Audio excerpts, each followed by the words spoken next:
Karma, Chere Andrea II, Cuay Vision San Francisco Pericoe, Cuay Barautuyapo, Ñandereco Oyechaca, Keni, o por un Bolvareta, Aupete, Roicuacatu, Keni, Oñemupua,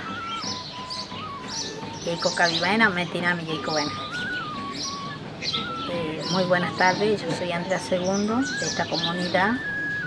En lo que se está elaborando los trabajos en Ñandereco es de suma importancia porque es una forma de conocer tantos saberes que tenemos nosotros para los pueblos y nación guaraní, los bilingües guaraníes. Hay tantas riquezas de saberes.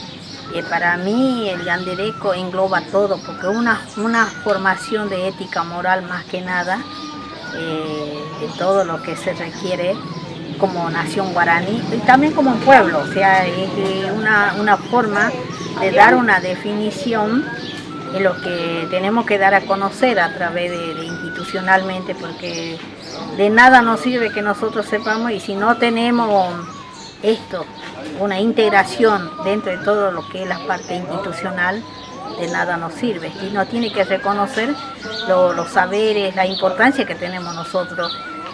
Me parece muy bien en este trabajo lo que se está haciendo.